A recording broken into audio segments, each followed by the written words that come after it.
Cristo, depois que os prenderam. Mas Pedro começou a pregar lá no conselho aos povos de Israel, mostrando que eles haviam matado o príncipe da vida e que pela fé no seu nome ele havia feito levantar aquele paralítico. E ele depois aconselhou o povo a se arrependerem, para se converterem, para que fossem apagados seus pecados, e assim viria tempos de refrigério pela presença do Senhor. E ele disse assim: Jesus será enviado nos vossos corações. Aleluia.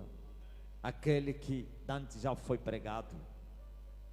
E então Pedro disse que os céus se conteram durante muito tempo. Em Adão os céus fecharam, como está escrito que o caminho do santuário foi não descoberto, encoberto.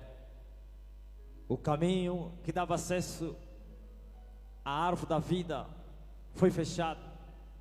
Deus havia colocado um anjo para que o homem não voltasse mais naquele caminho e assim pudesse comer do fruto da árvore da vida e vivesse eternamente e em pecado. Seria um caos, né? E assim Deus colocou um querubim com uma espada no caminho do santuário. Diga amém. Muitos anos depois aparece Jesus, disse: eu sou aquele caminho que foi obstruído. Eu sou aquele caminho que Deus vos impediu para vocês não trilharem em Adão. Agora o caminho está aqui entre vocês. Venham, passem no caminho e vocês vão ter vida. O caminho do santuário. Diga amém. 2000 anos depois, desde que o Senhor morreu e abriu o caminho do santuário e as portas do céu, o mundo voltou em caos. O pecado outra vez reinou e a igreja foi sujeitada, como disse o apóstolo Paulo, e a criação foi sujeitada na escravidão do pecado. E eu digo, a igreja foi vencida. A igreja se perdeu no tempo. A igreja foi tomada. O diabo prevaleceu sobre a igreja. E assim apareceram alguns fogos de resistência, pela misericórdia e graça do nosso Deus. E algumas pessoas apareceram. Alguns ventos assopraram. Alguns orvalhos caíram na terra. Cheio de diabo. E assim os homens se alegraram por um pouco de tempo, mas não demorava, outra vez a escuridão apagava, ou então a lâmpada se apagava. E o diabo criou caminhos, falsas religiões. A maçonaria criou igrejas. Novos caminhos se abriram para a condenação. Os atalhos foram abertos. E os homens se alegraram para a condenação. Mas um dia Jesus Cristo disse que haveria restauração de todas as coisas. No dia que Jesus desceu do monte da transfiguração junto com seus discípulos, e os discípulos viram Moisés e Elias no monte, e Pedro, naquele atrevimento, ousou em questionar: por que vieste primeiro antes de Elias? Se os escribas, parecia que é a palavra dos escribas, afinal é a palavra dos profetas. Diga amém. Os escribas, viu? Nem tinham acesso. Não tinham acesso à escritura, ô Jaime. Pedro está a dizer, os escribas andam a dizer. Outros é que eles falavam. E assim, até o engano eles acreditavam. Os escribas andam a dizer, e que era verdade, que viria primeiro Elias. Como vieste primeiro? Elias te segue. Jesus mostrou naquele dia que Elias já havia se manifestado e que não tinha sido reconhecido. Eles fizeram tudo quanto estava escrito dele, ou então lhe rejeitaram, lhe mataram. Mas ele disse: Elias também vai vir. Ninguém entendeu isso. E quando ele fala da futura vinda, e ele mostra a missão que ele viria desempenhar, ele virá e restaurará todas as coisas. E nós vimos aqui Pedro a dizer: convinha que os céus se contessem até o tempo da restauração de todas as coisas. O que é isso? Restaurar todas as coisas. Voltar a levantar todas as coisas que estavam caídas. Libertar a criação da escravidão do pecado. Nesse contexto, a igreja que foi fundada em Golgota e que tombou e que foi vencida pelo maligno, e assim o diabo introduziu heresias de perdição no meio da igreja, doutrinas de demônio. O apóstolo Paulo já advertiu, e ele disse que nos últimos dias muitos se apostatariam na fé, dando ouvidos a espíritos enganadores e a doutrina de demônios. E já vivemos isso. Mas não te esqueças que há uma promessa, ou houve uma promessa. Estamos a viver essa promessa da restauração de todas as coisas. Aleluia. Diga amém. Estamos a viver a restauração de todas as coisas. Deus está a restaurar todas as coisas. É o fim dos tempos. É a plenitude dos tempos. É a manifestação do reino de Deus para dar lugar ao filho da perdição. É a congregação do povo. É a libertação dos cativos. Aleluia! Bem forte para Jesus Cristo. Glorifique ao Rei de Israel. Convinha que os céus se contessem até o tempo da restauração de todas as coisas. Mas é todas as coisas. É o fim, é a consumação, é a restauração de tudo. Restauração, vamos falar, vou especificar aqui: restauração da igreja, restauração da nação israelita. Aleluia. Tem que se restaurar a igreja caída. Tem que se libertar os cativos. Tem que se pôr em liberdade os prisioneiros de Sião. Tem que trazer luz na terra. Tem que congregar o povo do Senhor. Diga aleluia. Já começou a obra da restauração. Já começou a obra da libertação. Já começou a obra da restauração na terra. Mas como poderia haver restauração sem guerra? Não seria possível. A restauração é precedida de uma guerra. Diga aleluia. Diga aleluia. Por isso eu vos convoquei para a guerra. Eu vos convoquei para a guerra. Mandaram-me mensagem no Zoom, né? Diz que há muitas lutas. O inimigo se levantou. Há muita oposição no propósito. Sim. Uma ação gera uma reação. Diga aleluia. Uma guerra chama outra. Bem forte para Jesus Cristo. É mister que isto acontece. Aquele que nasceu na guerra, aquele que é da guerra, aquele que conhece a guerra, que vive a guerra, não deve se espantar por causa da reação do inimigo. Importa que o inimigo se levante. Amém? Como saberás que você é forte? Não é quando o inimigo se levantar contra ti. Não é assim. Está a saber o que é? Aleluia. Glória a Jesus. Aleluia. Tem que haver jugo na oração.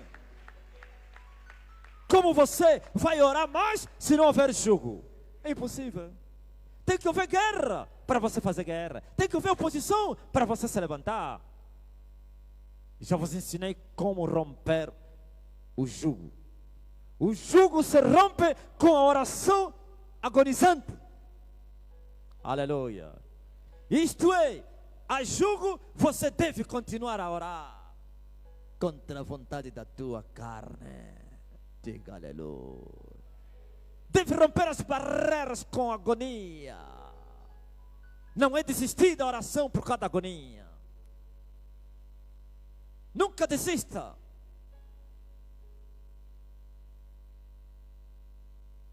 Amém. Convinha que os céus se contessem. O que é céus contidos? Céus fechados. E não se abrirá os céus senão com uma vida de oração e jejum. Não tem outra arma para você abrir o céu. Não é começar a falar a palavra. Está escrito, está escrito. Nenhum céu vai se abrir. Está escrito, está escrito.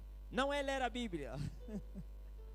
Muita leitura, muita meditação. Nenhum céu vai se abrir. É com o joelho no chão, com jejuns, convinha que o céu se contesse.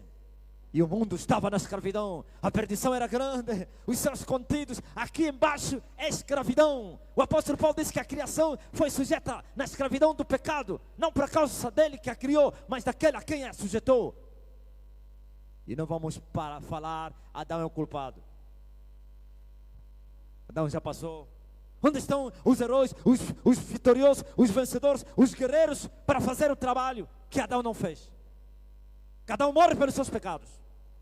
Adão cometeu as suas culpas e a terra está a cometer as suas culpas. Um dia Deus perguntou em Israel: a quem eu enviarei? Quem há de ir por nós? Olha a necessidade do céu achar homens e mulheres valentes para fazerem um bom combate na terra. Mas então a quem eu enviarei? E outro dia o Senhor está a dizer: procurei dentre eles, não achei ninguém para que pudesse estar comigo na brecha para tapar os muros. Estão de atalaia e eles tendem as mesas camas. Os cães gulosos não podem ladrar e amam toscanejar e querem céus abertos. São valentes que fecharam os céus. Os valentes do inferno fecharam os céus. Até Jesus precisou abrir os céus, como está escrito. Como está escrito. Natanael foi convidado para ir ver Jesus. Primeiro desdenhou, duvidou, por causa da origem de Nazaré, Galileia. Aleluia. Mas o amigo disse: vem ver. E ele foi e viu. E ele creu. Jesus disse: agora crês porque eu te disse, fique debaixo da figueira. Coisas maiores do que esses você vai ver. Daqui em diante vereis os céus abertos. Bem forte para Jesus. Daqui em diante vereis os céus abertos. Céus abertos é, aleluia, para a liberdade dos anjos se moverem. Anjos se movendo na terra é avivamento. Aleluia. Os céus abertos e os anjos a descerem e a subir sobre a cabeça do Filho do Homem. Amém? Agora estamos a ver Pedro diz: convinha que os céus se contessem. E os céus voltaram a se conter com a queda da igreja primitiva. Tudo que você está a ver aí é prostituição gospel. Não tem Deus. Por isso ninguém nasce de novo. Até o mais justo é pior do que um espinheiro. Até o que tenta levar a sério as coisas é pior do que o ateu. Por causa dos céus fechados. E a terra está a gemer. A escravidão do pecado. O pecado reina. Aonde o pecado está a reinar, a morte também está a reinar. Estão indo todos para o inferno. Com bungle, traficantes, drogueiros, violadores de mulheres, pedófilos, prostitutos, adúlteros, vaidosos.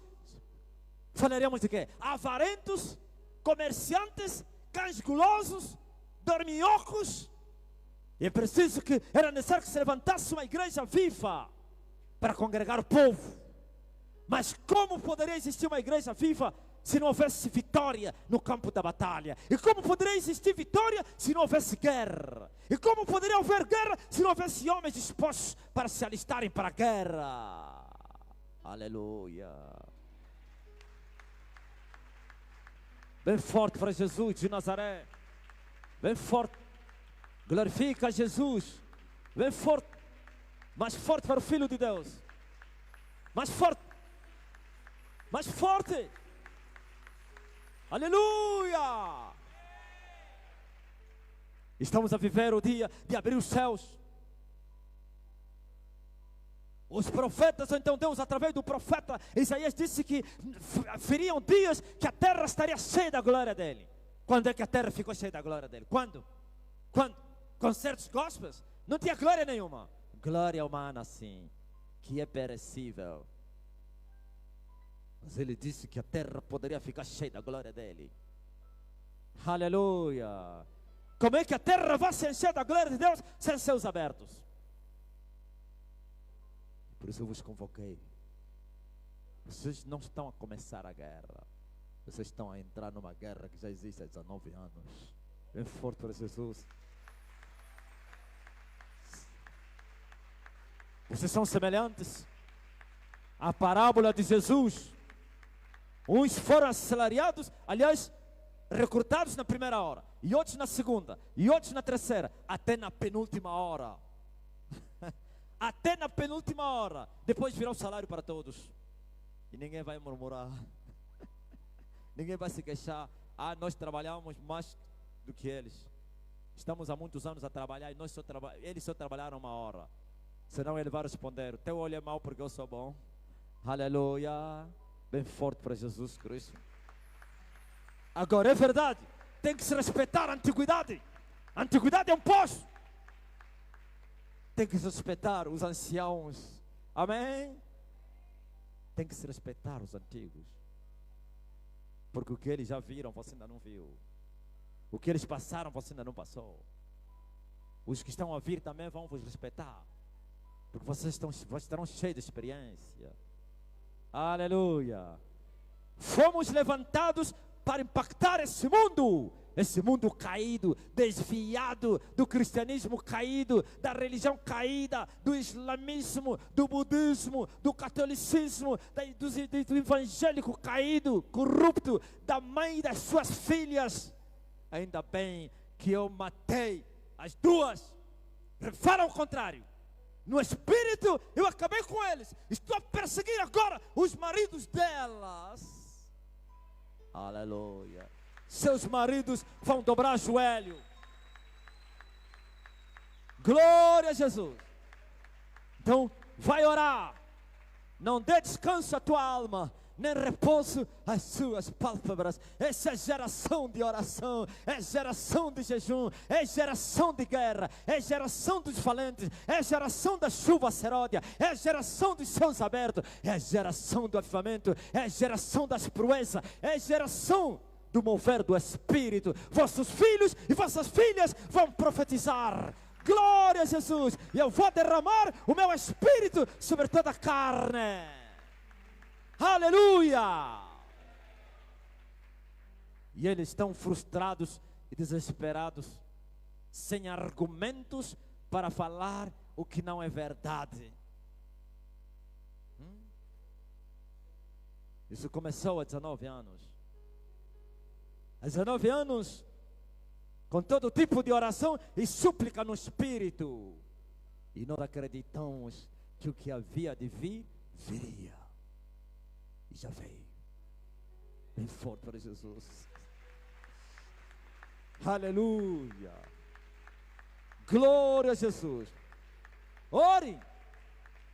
Não aceita ser um ministro frio na vida. Não aceita isso. É melhor não ser ministro de Cristo. É melhor você não ser um ministro de Cristo do que ser um servo morno. A Bíblia diz que os mornos serão vomitados, porque de preferência que você seja frio do que morno. Eu não admiti isso, não aceitei isso. Isso é a revolta que eu carreguei e que ainda carrego. Eu disse, eu ser um pastor frio, um pastor morno, um corrupto, um covarde. Não. Mas eu sabia, se eu não queria ser frio, nem morno, eu tinha que me aquecer. Aleluia, bem forte para Jesus. Eu tinha que me aquecer. E busquei o fogo. Busquei o fogo do alto. Sabe como é que se busca o fogo do alto? O fogo desce do céu e o sacrifício é da terra. Quando João foi no céu, viu um anjo que tinha uma vara. E o anjo lhe foi dito, mede a cidade e todos que nele habitam. Mas não meças o átrio, porque foi entregue a quem? Aos gentios, até que seja profanado. O anjo mediu a cidade celestial. Mas ele diz: não mede a Jerusalém terrena. Aleluia. Porque ele será vituperada, profanada.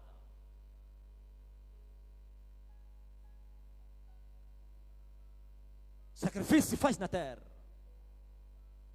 não se faz no céu, não. Mas o fogo desce do céu. Fogo estranho é que sai da terra. Aleluia. O fogo estranho sai debaixo da terra, mas o fogo de Deus desce dos céus, até que do alto sejais revestidos. Acrescenta. Poder de onde? Do alto.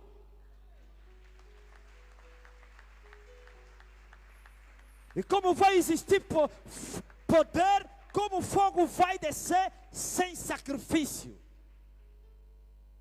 E como vai haver sacrifício sem altar? E como vai haver altar sem que apareça alguém para que repare o altar? Aleluia. Tem que reparar o altar de Deus. Tem que pôr em ordem o altar de Deus. Tem que colocar o sacrifício no altar de Deus. E depois clamar a Deus, para Deus derramar o fogo do alto. Diz a Bíblia, Elias subiu no Carmelo, encontrou o altar de Deus, estava destruído, e ele reparou o altar do Senhor, e colocou um sacrifício em cima do altar reparado, e depois clamou: ó Senhor, responda-te, mostra-te hoje que tu és Deus, e que eu sou teu servo, e que tu me enviaste a fazer essas coisas. Responda-me, responda-me. Mas com o sacrifício no altar, e o fogo caiu do céu, e o fogo consumiu o holocausto. Agora as pessoas querem fogo sem sacrifício. As pessoas querem fogo sem altar. As pessoas querem fogo sem altar reparado. Tem que reparar o altar. Tem que colocar o sacrifício no altar. E tem que clamar ao Deus do fogo, que é o fogo consumidor. E Ele vai responder. Esse fogo que eu estou a falar é o poder de Deus, é a autoridade na terra para pisar em serpentes e toda a força do inimigo. Bem forte para Jesus Cristo. O que é isso, reparar o altar?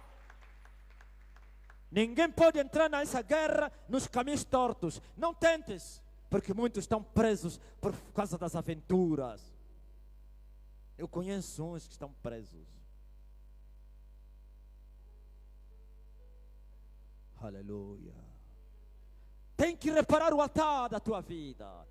Isto é endireitar os teus caminhos, as veredas. É se santificar, é se converter, é largar o mundo, largar a prostituição, as mentiras, as vaidades, as avarezas, o ódio, a fofoca, as mágoas, os maus pensamentos, para você poder entrar nessa guerra, porque senão você será um verdadeiro prisioneiro de Satanás. Porque quem afrontar Satanás tem que estar preparado para apanhar. Aleluia. Quem tentar afrontar Satanás em pecado vai virar um escravo de Satanás. Por isso Elias primeiro reparou o altar. É você esse altar. Você, o altar está dentro de ti, e você é o animal que vai subir em cima do altar.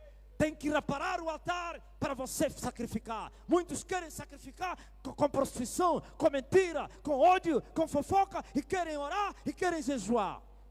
Não pense que o inimigo vai dizer: você é um pecador que está a orar. Ele vai te dizer: tu ousas me enfrentar, tu ousas me enfrentar fazendo a minha vontade, tu ousas me enfrentar sendo meu, tu ousas me enfrentar vivendo em pecado. E eles vão te maniatar. É isso que Jesus disse: tem que avaliar os custos para ir atacar aquele que tem 20 mil. Sim, tem que avaliar os custos para edificar a casa, para que você não termine no meio e depois seja envergonhado. Tem que avaliar os custos. Os custos não é somente do sacrifício, e ver se você está bem com Deus. Amém? Reparai os altares das vossas vidas. E depois agora partem para a guerra. É proibido entrar nessa guerra em pecado. É proibido. Se converta. Endireita as veredas. Arrependa-te. E depois entra na guerra. Aleluia. Aplauda o Senhor Jesus Cristo. Senão você é um prisioneiro. No vale da sombra da morte está cheio de pastores. No vale da sombra da morte está cheio de pastores, pregadores, profetas, ministros. Estão lá presos à espera do libertador para lhes tirar dali.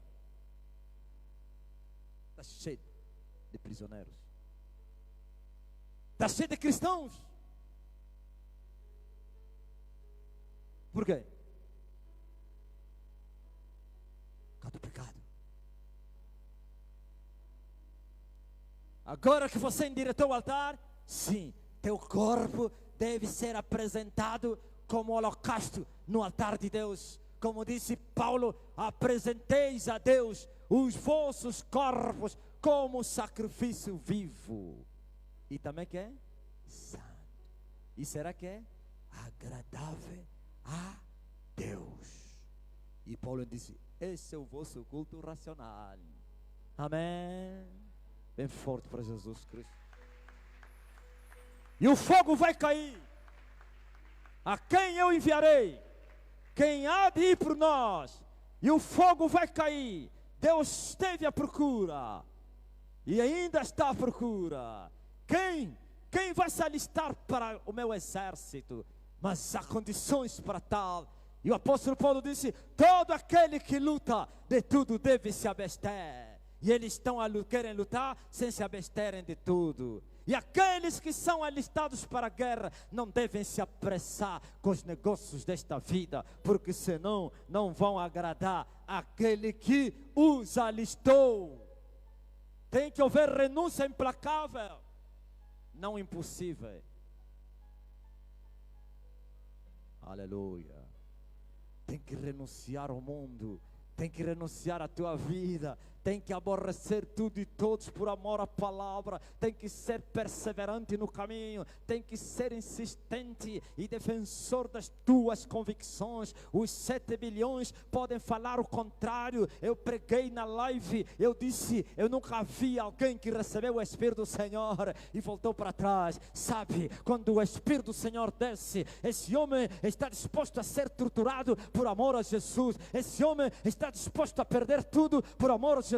Esse homem está disposto a ser espoliado e injuriado. Esse homem está disposto a morrer por causa da justiça. Aleluia. São esses os defensores do Evangelho. Não se vergam por causa das pressões desse mundo. E o mundo está à espera de homens como esses. Aleluia. Não foi dada aos anjos essa missão, porque senão os anjos já desceriam para vir libertar os cativos.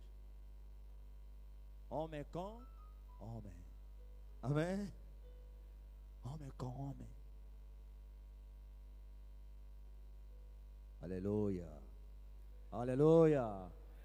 Então faça isso. O fogo está disponível. Deus quer revestir a sua igreja com poder. Deus quer tomar você com poder para te enviar no meio do inimigo, para você perturbar as trevas, para você destruir fortaleza. Ontem eu preguei na live do Facebook. Ele disse sim, devemos levar todo o nosso entendimento cativo à obediência à palavra de Deus, pois as armas da nossa milícia não são carnais não, mas sim são poderosas em Cristo Jesus para destruir o quê? Fortalezas. Fortalezas. E eu especifiquei quais são as fortalezas da terra, as fortalezas do mar, as fortalezas do céu. Na terra tem fortalezas, no mar tem fortaleza, no espaço tem fortaleza.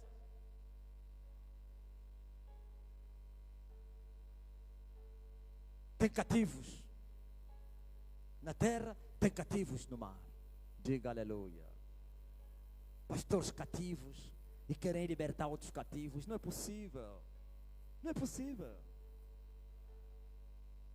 E tu foste chamado para essa milícia. Tinha uma reunião. Essa reunião de sábado antigamente era quê? A reunião da milícia, né? Quem se lembra? Por causa do avivamento, Removemos essa reunião. porque a sede de curar é muito grande. E o povo também precisava ser curado. Porque antigamente era para preparar os discípulos e depois virou uma reunião de libertação e cura. Mas não deixamos de preparar vocês. A China está à espera. Quem vai livrar aquele povo da China? Está a pensar que seria possível? Está a pensar que ir lá com uma Bíblia para você ir pregar aos budistas e iam te aceitar? Poderiam até se tornar cristãos, mas sempre presos. Está a pensar, não foram na Índia? Ainda está cheio de igrejas evangélicas. Não foram lá os americanos? Conseguiram libertar a Índia, os indianos? E a África? Não está cheio de igrejas? O Peterson não veio aqui no norte de Angola? Não derrubou as palmeiras por causa dos bêbados? Diga-me. A África continua atalada na idolatria, na tradição. Por quê? Porque não houve avivamento, não houve libertação. Tinha que ter homens para chocar com a magia negra africana, homens desgostosos de si mesmos, homens terríveis, morreram e nunca experimentaram guerra. Seus filhos substituíram, morreram, nunca experimentaram guerra.